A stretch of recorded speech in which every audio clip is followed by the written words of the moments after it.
Hello and welcome everyone. I want to first welcome you to the Housing Expo of 2021. Today our topic will be home maintenance and repairs. And obviously first time doing it virtually, but we're excited that you can participate. And we're also very excited to have the guest today to speak on this topic. So to introduce myself, my name is Nikita Tolchinsky. I work for Balance. As you can see on the screen there, where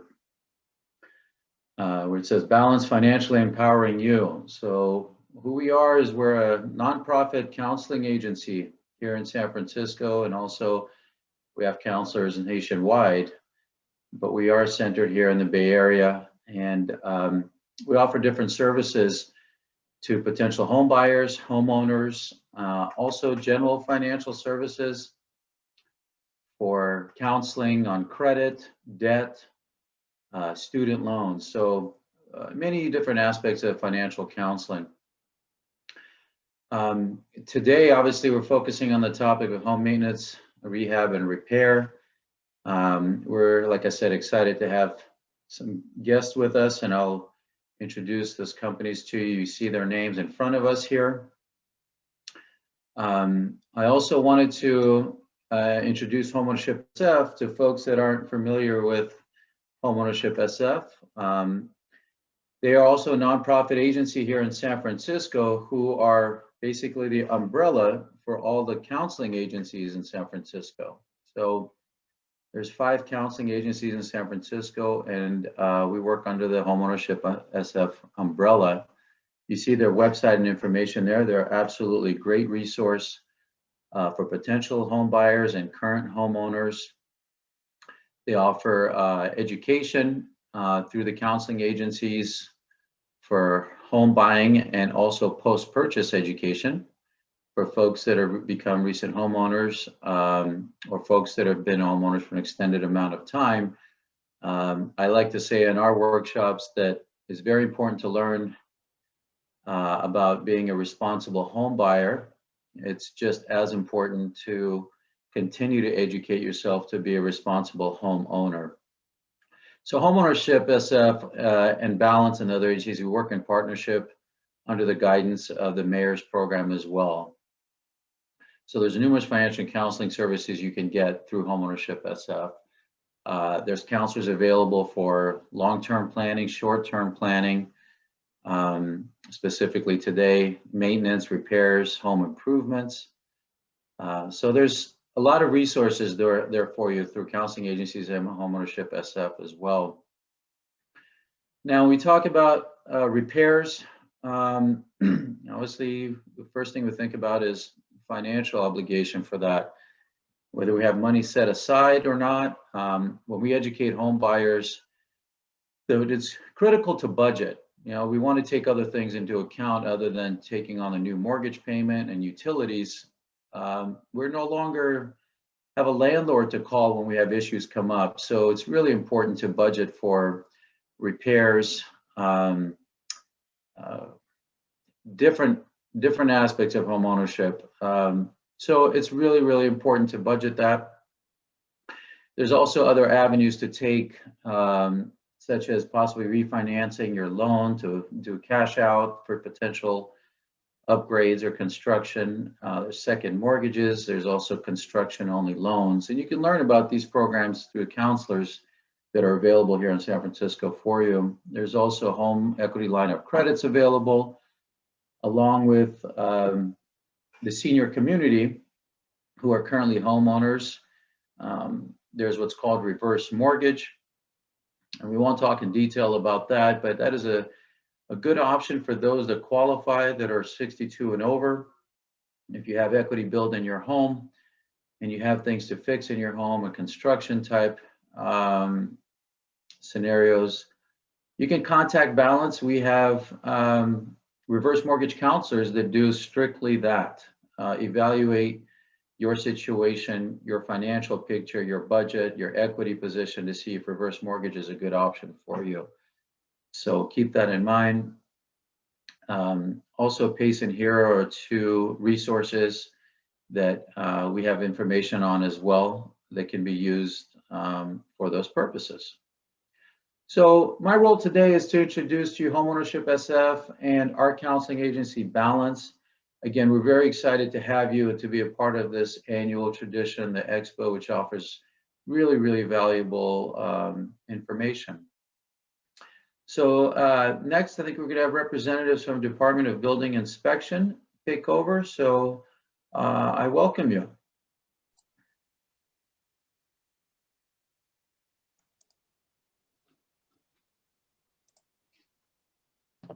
Sorry. Hi, my name is Matthew Green. I'm a senior building inspector. I'll be talking with you today. First off, don't be scared of us. The inspectors are here to help you. We're not the nasty people you hear we are. First off, we're going to ask, why do you need a building permit? If you're doing any construction on your home, the state law requires you have a building permit. But the main reason to get a building permit is to ensure that the job is done properly and that your house is safe. You don't need a building permit for everything. Minor maintenance issues like painting or new carpets, you wouldn't need a building permit. But if you're going to replace windows or get a kitchen remodel or a bathroom remodel, you would want a permit to ensure it's done properly. And the wiring, you get a building permit, electrical permit, maybe a plumbing permit, make sure the wiring's done properly and you get the proper proper piping is done. So the main reason for the permit is basically to make sure your job is done properly. Your inspector will show up there at various points of the project to make sure that everything is done before it's covered up, and you can rest assured at the end of the project that you have a nice, safe project done. And there are some risks if you don't get a building permit. It will come up later if you try to sell your house and you have work done without a permit. You're going to get stuck there. So it's best to start off at the beginning with the permits and do what you need to do. Next slide, please. Hi, this is Joe Duffy, Acting Deputy Director of Inspection Services, and I'd like to speak about the considerations for planning your project in regards to the building permit. There are many types of different building permits, different scopes of work that fall under a building permit. And, that's important depending on the scope of work. For example, if you're doing just cosmetic upgrades, changing out kitchen cabinets, remodeling a bathroom, you're doing some maybe minor dry rot repairs, a lot of the times those permits can be given without any plans. And that's simply a matter of you going down to DBI and applying for your permit. You usually get that permit. We call that over the counter without plans.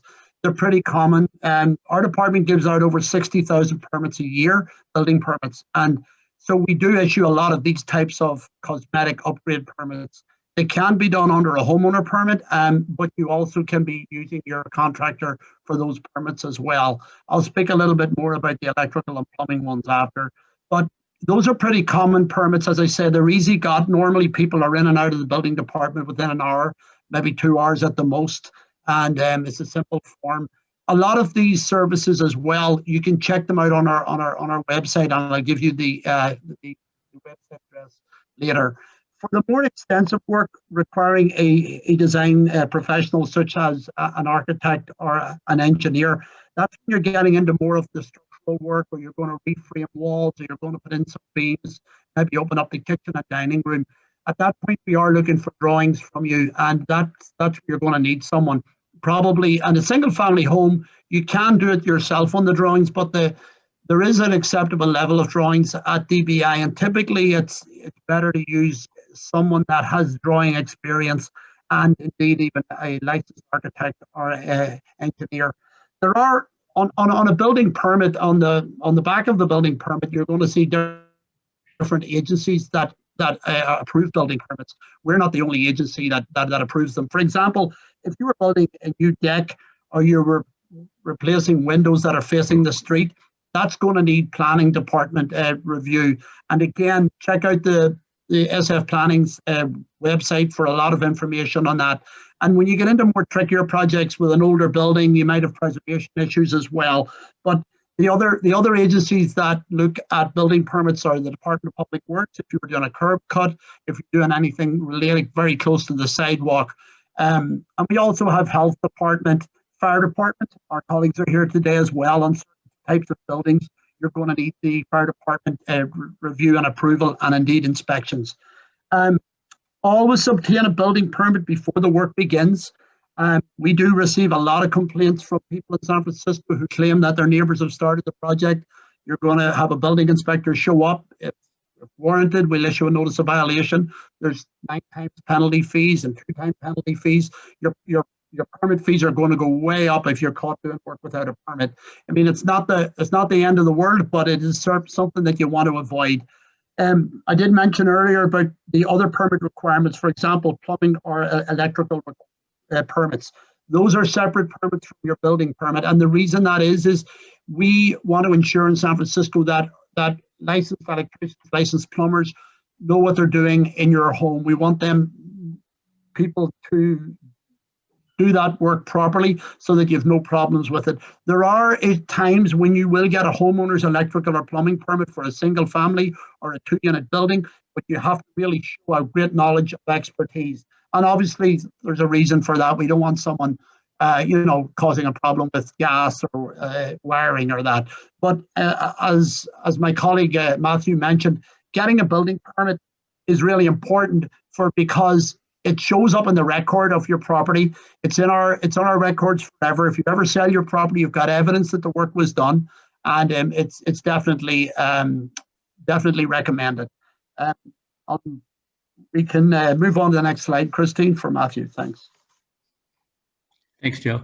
So if you determine that your project's major enough that you're going to find a contractor, I would recommend hiring a licensed contractor. Just the fact that there's a licensed contractor ensures that they've taken their trade seriously and that they've gone through the steps it takes to be licensed. And also, a licensed contractor will have workers' compensation and insurance, so that if anybody gets hurt while working on your house, it's not your problem. It's the workers' compensation insurance is going to take care of that. So that's give you some peace of mind. How would you find a contractor? Well, the best way is to ask your friends and people who've hired contractors before. Word of mouth, I think, is the best way to find a good contractor. And when you do come up with some contractors, definitely check their references. Check out some other projects they've done. Call other, make some phone calls. Ask if the people who've hired them have been happy with them before.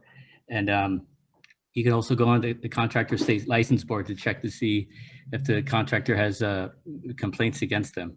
I think it's a red flag if the contractor has many complaints against them. You can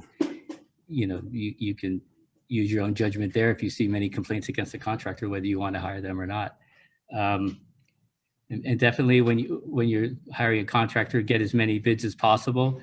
I wouldn't say that the most expensive bid is the best or the cheapest bid is the worst. You have to look at everything. And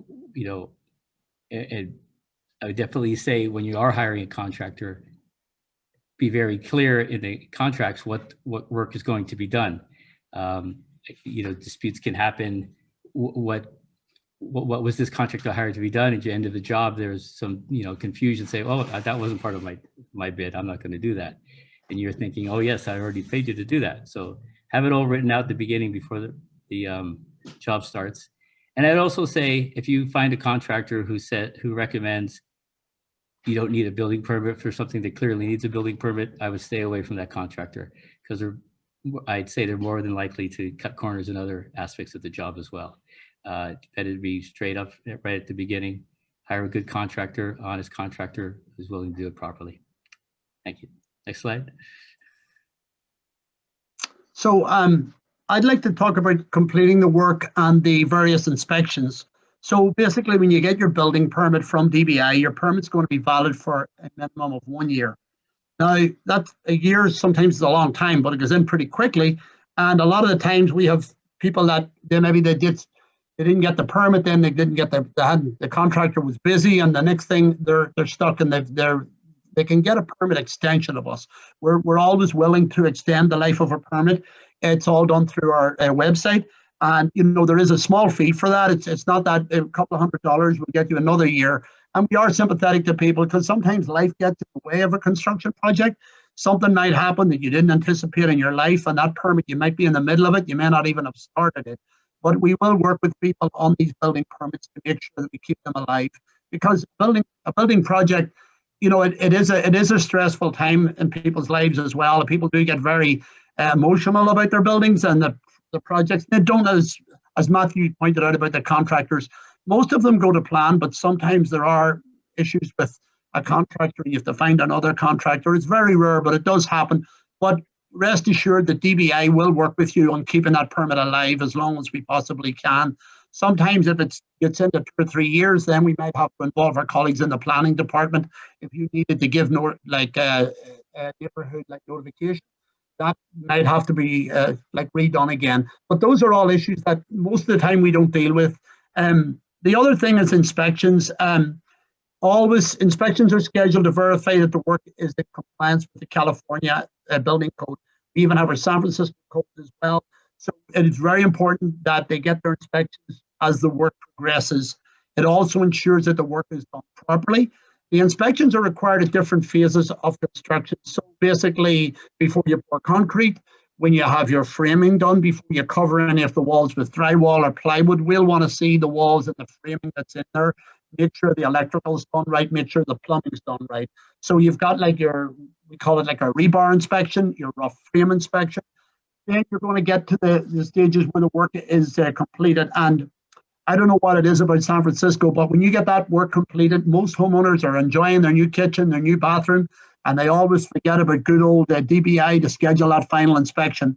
And then when you go to sell your property or you want to move on, you've got all these expired permits. So it's really important to schedule a final inspection to close out the permit. It always gets in the way of the 3R reports, and the mortgage companies don't like it as well. So we don't really, you know, it's one of those things that people just move on and forget about it. But we could talk forever about permits and inspections and all the stuff that we do. We've got a very short time.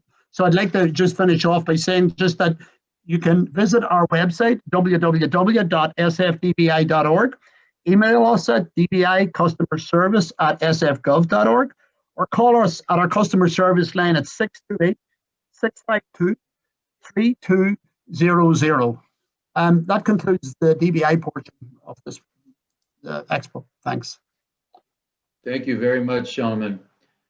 I also want to encourage questions, but we will address the questions at the end of the presentation. So either save the questions till then, or you can post them in chat, and we will present the questions from our chat at the end of the presentation.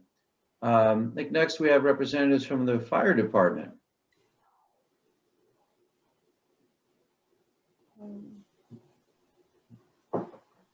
Hello, good afternoon, everyone. My name is Tomi Kato. I'm a fire inspector with the San Francisco Fire Department.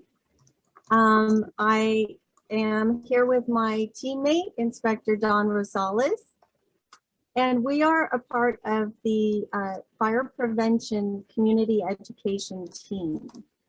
It's part of the Bureau of Fire Prevention, and we are tasked on a special project which provides information and education to the residential community of San Francisco. So as part of our services, we offer a fire safety in the home workshop. And as many new homeowners might also benefit from this information, we will be providing very detailed information at our Zoom room, our virtual room on Saturday Expo. So please join us then at 11 o'clock. And also we'll go over briefly here today what we talk about and some information that's going to be presented on Saturday as well. But there's a great deal of information that usually takes me an hour to go through, but I'll give you an overview and some of the highlights. So one of the services that we offer is a fire safety in the home workshop, and that is where we will come to you, to your group, your community center, or your group or association, homeowners association, And we will bring a workshop which consists of a 45-minute PowerPoint presentation and a virtual hands-on experience with a fire extinguisher simulator, and also a time for questions and answers. And in our workshop, also we offer community services where if you're having a community event and you're having booths, we'll bring the booth, we'll set up, and we'll provide fire and life safety information and inspectors on the site to answer questions and give out information as well. So in our workshop, we talk about home escape planning and all of the important things that you need to know about making an escape plan for your new home or your existing home. That you want to make this plan with members of your household. You want to plan 2 ways out. You have to have a designated meeting spot, and that from that place you can safely call 911. You can take a head count, make sure everybody is accounted for. It's really important to have this plan and have all the members of your household know your plan and know where the meeting place is and practice the plan. And a good time to practice that plan is when you're testing your smoke alarms. So the other thing we will talk further in detail about are smoke alarms, what to look for when purchasing them, how to test them, when to test them. You want to test them once a month. And there are different types of smoke alarms. Some have a combination of smoke and carbon monoxide alarms. It's important to know the sound that the alarm makes when it is alerting you that there's a danger versus the sound that it makes when it may be time to replace the battery. Now, the new smoke alarms and carbon monoxide alarms have a 10-year lithium-ion battery. So if you get a newer device, then you won't have to change the battery once or twice a year, but you still have to test them. And so we recommend that you test them monthly. And as I mentioned, that's a good time to practice your escape plan.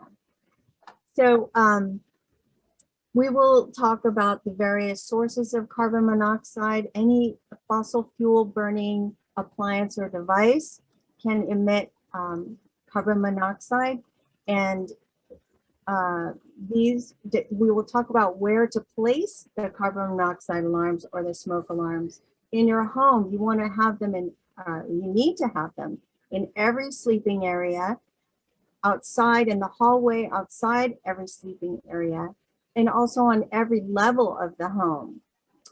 And this is required by law, by the San Francisco Fire Code. And we will have diagrams and documents available to you through our links on Saturday. We will talk about the main causes of fires in the home and how to prevent them. So you'll have the top causes are like electrical fires, portable heaters especially cause a lot of fires, candles, cooking fires, and we'll have cooking safety tips. There's appliances like the clothes dryers. Cleaning the lint screen regularly is very important because that's how the machine breathes and cools itself. So if you don't clean that lint screen before every use, the machines get hot and they run very hot and cause a fire. We've been to many, many fires that are caused by clothes dryers. So that's important. We also will discuss fire extinguishers, all about fire extinguishers, the different types, and how to get you familiar with the device and how to use them. And there's a very easy acronym that is used for using a fire extinguisher, and it's PASS, PASS, which stands for pull the pin, aim the nozzle, squeeze the handle, and sweep from side to side. So this demonstrator that we have is really awesome. Unfortunately, we don't offer that service in person right now, but once we get back to in-person workshops, we encourage you to come out and try it because you don't often get a chance to practice using a fire extinguisher. And we'll talk about when is the right time to use a fire extinguisher, how to recognize if if the fire is such that you can use the extinguisher, or whether it's time to make your escape if the fire is too big. So also what to do before you use the fire extinguisher, like sounding the alarm and letting everybody know that there's a fire so that they have time to make their escape. One of the things that we talk about in our workshop is how quickly fire spreads. And so from the time your smoke alarm goes off, it's a matter of seconds before that you have a matter of seconds to escape that building. We have a video that demonstrates from the time a smoke alarm goes off, in 30 seconds, a room can flash over. So when your smoke alarm goes off, don't dismiss it as, oh, it's just, another false alarm. You really want to get moving, get up, check it out, or get out and call 911. Also, we have one of the services that your fire department offers you is NERT, which is our Neighborhood Emergency Response Training Team. So this is a program that is also no cost to you and was born out of the Loma Prieta earthquake. After the earthquake, we quickly realized that we were going to run out of resources very quickly. And so we need the citizens and the residents of San Francisco to help us. So this program is an 18-hour course. It's taught over about 6 weeks. You meet once a week. And I believe they're doing it virtually at this time, but they will be resuming classes. And in this class, they teach you how to prepare, what you need to know, and what you can do to help your community, to help your neighbors in the event of a natural disaster. So you can find more information about our NERT program at sfgov, sfgov.org/SFFD-NERT. And I'll put the link also on our page for the virtual expo. And they also offer a great checklist of what to do, what to put into your disaster kits. So that's really helpful. So I asked you to join us on Saturday at 11 o'clock. That's the Saturday, March 6th. And if you have any more questions, we'll be able to address them at that time. Thank you. Thank you so much, Tomi, for jumping in Thank and you. being flexible. Next up, we have Mahogany Rowland from Rebuilding Together. Hello, everyone. My name is Mahogany Rowland from Rebuilding Together. I am hoping that you guys can see my screen. First, I want to start and just say, and thank everyone for being here today. I know it's a little bit later in the day, later in the week, but I think it's fantastic that everyone is taking advantage of the resources available. I am with an organization called Rebuilding Together San Francisco, and I want to premise my quick presentation by saying all of our services are free for those that are income qualified. So Rebuilding Together San Francisco provides free repair and renovation programs for low income, elderly and disabled San Franciscans. We also occasionally will support a nonprofit community space or facility. Our mission is to repair homes, revitalize communities, and our hope is to rebuild lives. Just want to give a quick snapshot of who our staff is. We are small, but we're mighty. And I want to point out that Lydia Fojic here is the contact person and the kind of the intake person who will review and process all the applications. The next thing I want to mention is that our organization has been around since 1989. Actually, Tomi had mentioned, I believe our organization emerged from the Loma Verde earthquake. So I guess good things happen from not so great things, but lucky enough to still be around for this long. Been around since 1989. We primarily mobilize all of our services and repairs that we provide through volunteers. We are a volunteer-centered organization. Obviously now, because of COVID, we are using vetted contractors to address the repairs of our neighbors when we get applications, and we hope to welcome our volunteers back sometime in the fall or when we're reaching like kind of fully vaccinated community in San Francisco. Kind of why we do what we do, or our aim through providing repairs for low-income homeowners is, our aim is, to make sure it's safe, make sure it's clean, make sure it's pest-free, make sure that the space or the home is getting ventilation, making sure that it is maintained and contaminant-free. Those are really just some of our core principles and why we do the work that we do. I want to really talk about today our Safe at Home program, which is really kind of our access point to our services. What this really means is that we focus on repairs that prevent falls, that increase accessibility and mobility, and also help our beloved seniors age in place gracefully. What that means is we will come to your home after you complete an application.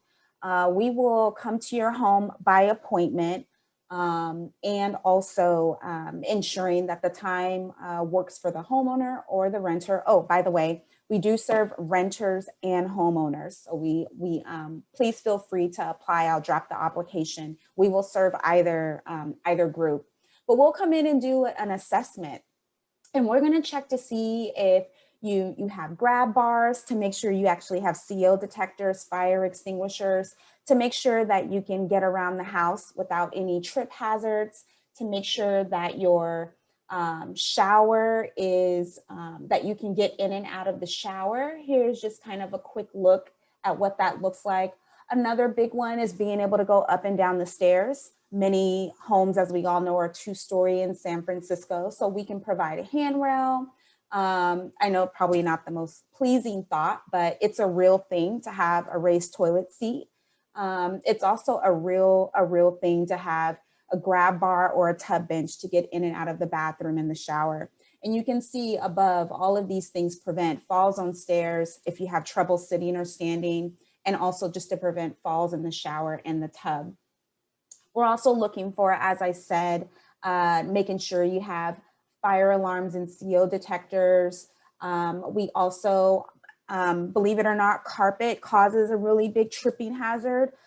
Every time we go into a home where we're trying to notify our tenants and homeowners that even if you have like those rugs that you lay across the carpet, those can be those can be trip hazards. And also making sure there are exhaust fans in the kitchen when you're cooking, and in the bathroom to kind of help mitigate the bad air and kind of get the bad air out to keep the good air in. We also, I want to mention, we have a really fantastic partnership with the mayor's office, which allows us to kind of go beyond critical repairs. When you complete an application, we will review all of the eligibility of services for each homeowner and renter. And just wanted to mention, beyond kind of handrails and grab bars, RTSF, Rebuilding Together San Francisco, does have the ability to look at water heaters and furnaces. We can take a look at your electrical. We want to make sure everyone has like working faucets. We want to make sure people don't have any leaks. And also want to mention a big thing that is very common for elderly and disabled citizens in San Francisco is if you need a stair lift or an accessibility ramp. This partnership with the mayor's office allows us to address those specific needs. So again, even if your home, if you feel it's already safe and you have what you need, if some of these repairs are a concern that I mentioned, please still apply to us. So on to just application and eligibility. I will drop the application in the link as soon as my piece is over in about 50 seconds. So let's take a look really what we need is you can send us your application by fax, email, or mail. If you are a tenant and are looking to have services from us, we do need a landlord approval. 99% of the time, the landlords do approve for us to go into the home to make some safety modifications. So please don't worry about that. We have a standard form. Just to assure you, again, we've been doing this for over 30 years. So please don't shy away from applying if you are a tenant. We've done plenty of upgrades for that group.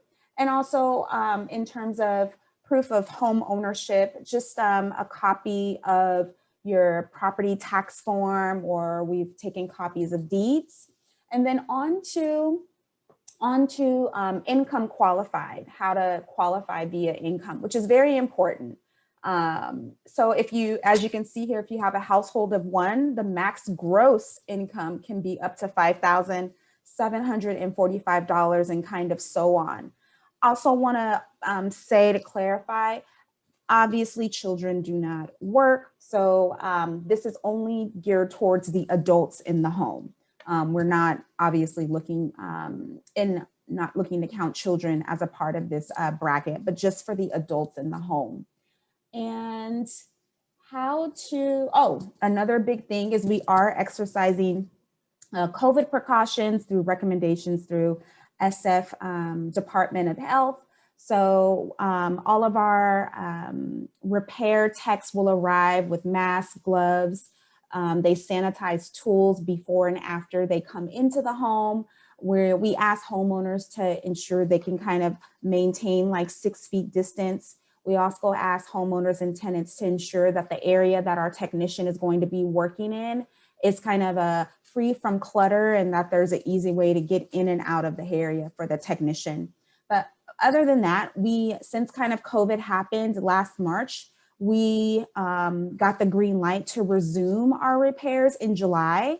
So just want to assure and let everyone know is we've been back to doing home assessments and repairs since July of last year. So again, my hope is that you feel assured with us coming into your space and doing upgrades for you all, or for anyone.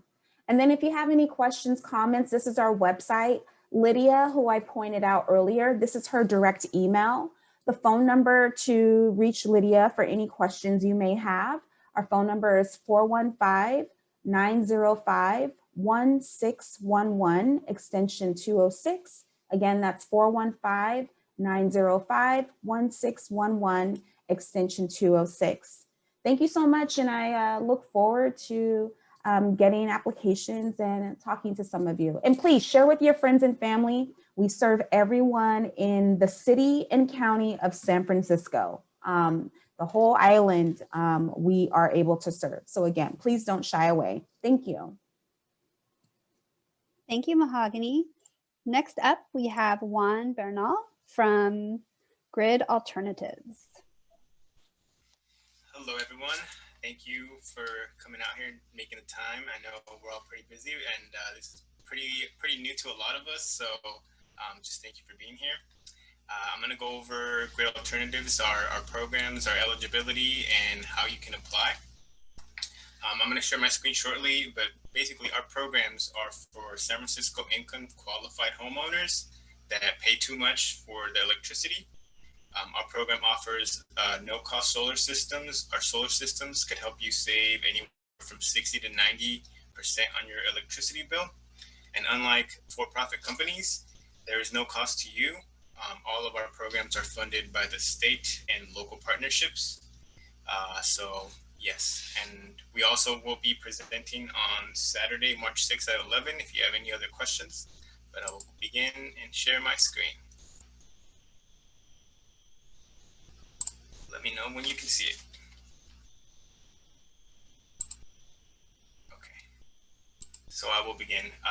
So Grid Alternatives, our main mission is to just make a renewable technology accessible through our solar panels, or we also do job trainings. Unfortunately, because of COVID, we've had to pause that, but hopefully in the future we will continue that again. So currently we are in partnership with the city of San Francisco. Again, we're a nonprofit, but we're also a solar licensed contractor. So we are licensed to install the solar panels. We get funding. Our main sources of funding are through the state cap and trade fund, the energy fund, city of San Francisco, a great partnership with the mayor's office of housing and the San Francisco Public Utilities Commission. Our program, Energy for All, this is the program where we try to have a triple bottom line. We try to help the people, the planet, and when possible, get some job training for people that are interested in the solar renewable field. Since 2007, we have been pretty busy here in the Bay Area. I think we've installed over 1,700,000 systems. And in particular, just alone in San Francisco, we've installed over 130 systems in San Francisco. So I'm just gonna go over real quick how grid-tied solar systems work. So as the sun comes into your panels, it goes to a little box that basically changes the circuit, what's called the AC to DC, and it converts it to electricity that you can use. That first goes to your house. So if you're using your washer, your TV, that gets used up first. And in some cases, if maybe you're not using that much energy, or your panels, especially during the summer, they're producing more, that actually makes your meter run, what they say, the meter runs backwards, and they sell it back to the grid. You never actually get money, but you get some sort of credits, and then they're tallied at the end of the year. So that's kind of how it helps you save. Our program is really excellent. As long as you qualify, there's no credit score, there's no payments, there's no liens, and there's no hidden costs for our programs. So our income guidelines, I think it recently did change, and they're not as great as we would like them to be. These are our guidelines for 1 or 2 people. It's about $34,000, which it's pretty hard to qualify, at least for our program in San Francisco. But again, we do serve other areas. So one of the qualifications is to own and live in your home. So, when you go through the qualification process, you can use your property taxes, other forms of qualifications, your mortgage. We just need a proof of income. You need to live in the state-funded area. You're welcome to click on here. I think I have a little bit of a picture here on my screen. It's for San Francisco, we mostly focus in the Bayview and Hunters Point area. Some of the other areas, they tend to be a lot of multifamily housing, and we mostly do single-family residential. Another thing that you need for our program is just to have a good roof. So one of the things that, besides qualifying for our program, we've noticed in San Francisco, there was times where people were great candidates, but they didn't have enough enough life in their roof to make it worth it. This is where we piloted. Now it's a program with the San Francisco Mayor's Office of Housing, where in some cases we're even able to support, if you do qualify for our program, we're able to support you, get you a better roof. When you need enough space, sometimes there's things going on in your roof where we just can't put it, or just not enough to make it worth it for you. We try to save at least 60 to 90% on the electricity, and you can't have any shade, right? So if there's like a tree, in most cases in San Francisco, there might be like a building that could be a barrier. Sometimes the main service box needs to be upgraded. So if you meet all these qualifications, this program is no cost to you. And another great thing about our program, again, we're not like the for-profit industry. So even though it sounds a lot like what you might hear in other places, it's very important for us to just spread our program through word of mouth. So even if you don't qualify for the program, please go ahead and tell your neighbors or someone that might qualify. We do support people with a small $200 referral fee for people that get installed. And yeah, if you have more questions about our program, we will also be here on Saturday. And yeah, the last thing is, again, we're here and our office is in the Bay Area, but we work all over. If you want to apply, go ahead and please call this number. I will link it here in the chat as well. link our website where you can actually just put in your name and your address and your phone number, and we will reach out to you and contact you. But that is it. Thank you so much, Juan. I'm so sorry for the technical difficulties. But Juan, for you and any other presenters here, if you want to send me your slides, what I can do is I can post them to the webpage for this workshop, which I've shared in the chat. And so we'll make sure everyone gets access to those. And a note, if you are attending this workshop and you go to that link that I sent through the chat, that will take you to the workshop webpage where we have all of these presenters' information, contact information, and information about their exhibit booths this coming Saturday as well. So there's lots of information there. Thank you so much, Juan from Grid Alternatives, just responding to Anne's question there. Next up, we have Paul from Bay Ren. Hi, everyone. This is Paul. I am going to be talking about Bay Ren. And Bay Ren is an organization or a program that is for the Bay Area regional area, I guess. The Bay Area Regional Energy Network is what it actually stands for. And it's a collaboration of the 9 Bay Area counties, which range all the way from Napa and Sonoma down to Santa Clara. But for this specifically, we're going to focus on San Francisco. It is funded by ratepayer dollars. So as far as income qualifications for this program, I know a lot of the other ones mentioned with this have income qualifying factors. For Bay Ren, anyone can qualify no matter the income. It is based on energy efficiency. So that's what the hope is, looking at energy efficiency programs, which include single family, green labeling, and multifamily. Tonight, we'll probably focus more specifically on what we can help with. So a lot of what we've heard about, we have anything from fire department, we have other abilities for solar, things like that. We basically help mostly with efficiency in mind. So if you have high bills, if you're looking to replace anything, a furnace, water heater, insulation, new windows, we can help with that. And for certain items, there are incentives. So for things like switching from gas to electric, that can be a pretty daunting task, as we've talked about with permitting. Going through that whole process can be a little bit overwhelming for homeowners. So we're really here to help basically hold your hand through the process. We won't help with every single detail, but we can get you in touch with people that can. So a big part of what we do is education. That next part that brings a lot of people our direction is just rebates. So like I mentioned, if maybe you need a new furnace, you want to replace that, there are rebates that are associated with that, but you do have to follow specific guidelines.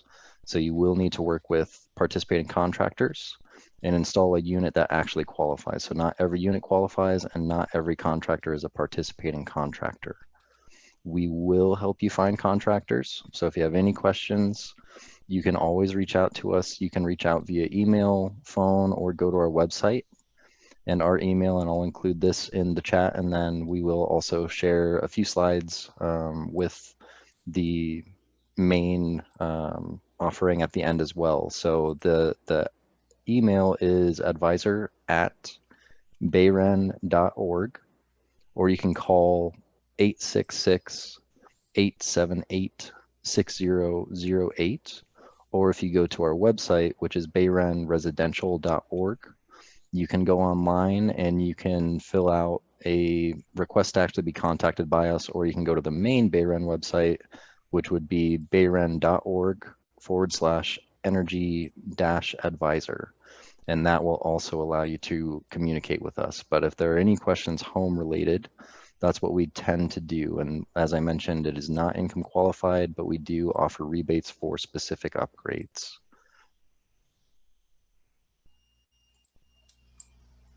Wonderful, Paul. Thank you so much. Does that cover you? That should cover us. I know we're coming up on the half hour here, and just want to be mindful of everyone's time. And I know that there's a little Q&A as well. So thank you so much. So I'm going to go ahead and pass it over back to Nick, and Nick can manage our Q&A. And then Nick, whenever you're ready, I do have 2 questions that came up earlier that I've set aside from the chat.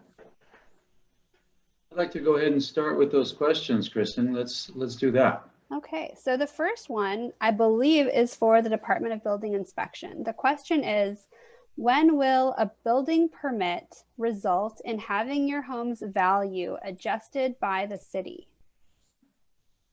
I saw that question. I went to the assessor's website. I would just recommend everybody go to sfassessor.org, and there's some videos that explain that. It wouldn't be the Department of Building Inspection that reassesses you. It would be the assessor's office. But they have a couple of videos and pointers there.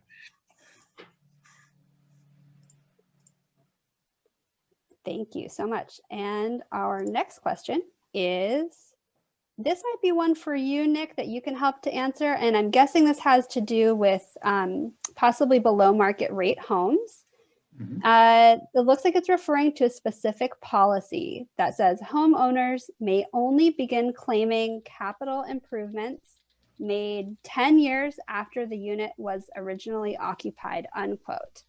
And the question regarding that policy is, does this mean when it was occupied by the first owner ever, or originally occupied by the current owner?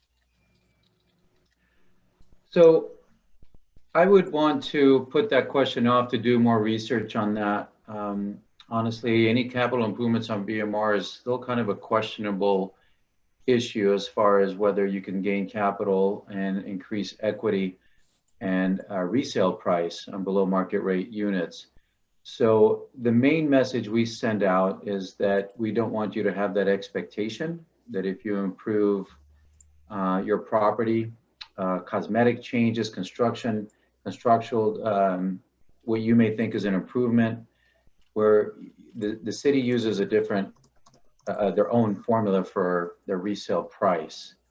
So, but as far as the timelines for that, we would want to research that. And if you contact a counseling agency or Balance, we can have a housing counselor do that homework for you. And I want to hand this over to, I see Maria Benjamin is with us. Maria, do you want to jump in to answer that question?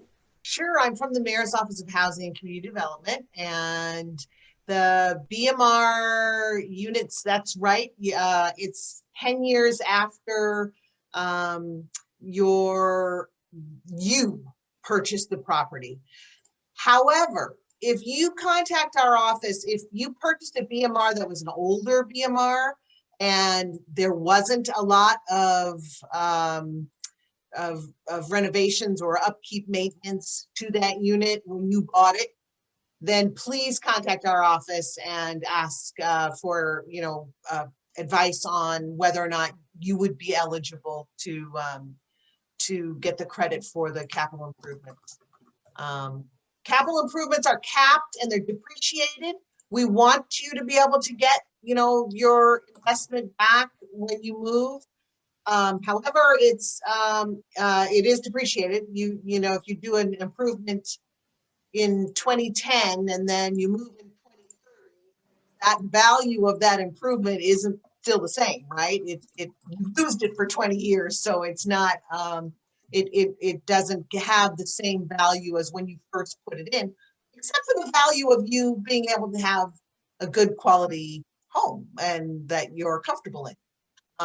So I think Nick is absolutely right. Talk to your counselor and talk to your,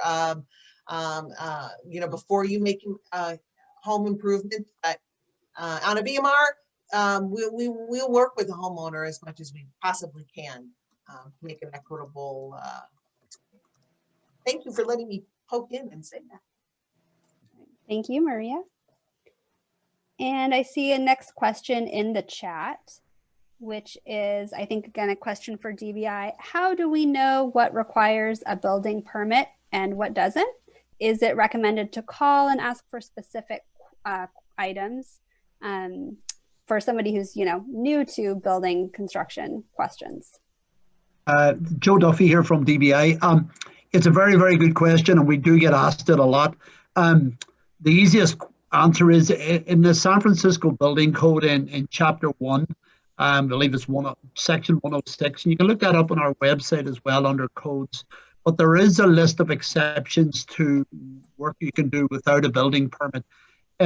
And we did give our customer service number there. Like there's about 25 things in there that you don't need a building permit for. Like if you're, like I'll give you a few really easy ones that are that we get asked all the time. If you're building a fence in the backyard and that it's not visible from the street and it's 6 feet or less, you're replacing like the typical San Francisco property line fences in the backyard. You don't need a permit for that. You do not need a permit for a freestanding storage shed in your rear yard as long as it's less than 100 square feet and no more than 8 feet tall.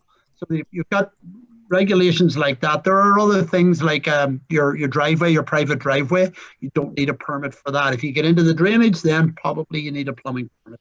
My advice is to call the DBI customer service line, you know, or even or email us at our customer service email address is even better these days because they will figure out who it needs to go to. But the San Francisco Building Code, but it's better to ask first than to get caught doing work without a permit. It's a lot easier to ask first. So hopefully that answers the question. I think so. Thank you.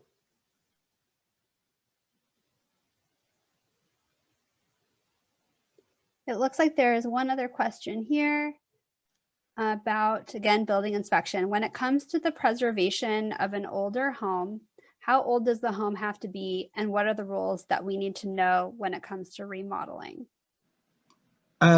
Joe Duffy again. I can take this one. It's funny. It's a very good question. In San Francisco, the planning department are the people who are over the preservation of the houses mainly. We're involved as well because obviously when the building permit goes out, we got to make sure they use the proper materials. But and I think an answer to the question is that, for example, if you're going to replace your windows in a lot of the houses in San Francisco, there's a 50-year rule, and I don't like speaking for planning, but they have a lot of requirements in the San Francisco planning code. And you know, if you've got wooden windows in your house, you're more than likely going to have to put wood windows back. You just can't change them out to vinyl windows, especially visible from the street. Anything visible from the street. But there are so many ways to answer that question, and so many ways. But it's a very good question because a lot of people make the mistake and they might go to the Home Depot or somewhere, pick up some vinyl windows and put them in the front of their house. And then what happens is someone will complain, the planning department will get involved, they end up getting a violation for the new windows that they've just bought, and they're made to take them out and put wood windows back in. So you're caught. It's an expensive violation. So always check with the planning department, and they have a really good website with a lot of good information on it, SF planning, and I would definitely start there because it is an important thing and a very good question. Thank you. I'd also add, Joe, you can email the planning information counter. It's at pic@sfgov.org, and they're there to handle questions like that. They're very helpful.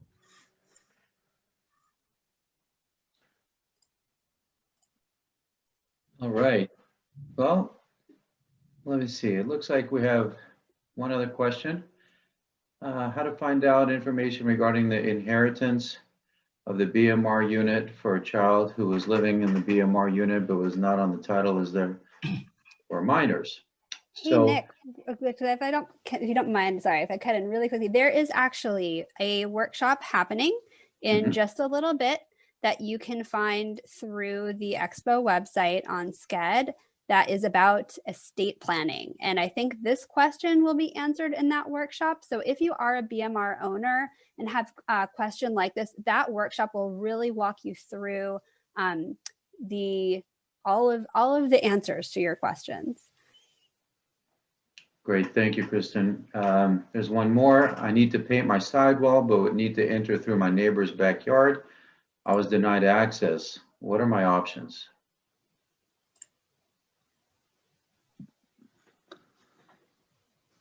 Sorry, this is Joe Duffy from DBI. We get asked this question a lot, and it is a problem with the zero lot lines in San Francisco. We're all too close together sometimes, and unfortunately, it's more of a civil issue. You really try to work with your neighbors and try to get resolution. Worst case scenario, you're going to have to get a lawyer involved and go through get an order to do that. It is very, it is very tricky. And there's one group in San Francisco called the Community Boards of SF, and I have referred people to them, and I haven't heard anybody coming back saying it was a bad referral. They do help resolve conflicts between landlords, tenants, neighbours, and it's kind of a free service. And their phone number is 415-920-3820, and they're basically trained mediators, and they offer really good services for this type of thing. But we always encourage people to try to work together, because if you have to paint your wall, they're going to have to paint theirs at some time, and it just rolls down the block. But it definitely encourage them to reach out. I've also heard that the Hastings Law School have some of their, trainee lawyers, stuff like that. They have a workshop on Saturday. I would check that out as well on Saturdays once a month, where you can go in and get free legal advice on issues such as property line disputes and that type of thing. Thank you. All right. So we're not seeing any more questions. We do want to give you another minute or so if there are any questions that come to mind. In the meantime, I personally would like to thank Homeownership SF for organizing this fantastic event, and all of our panelists for this great information. Very, very valuable.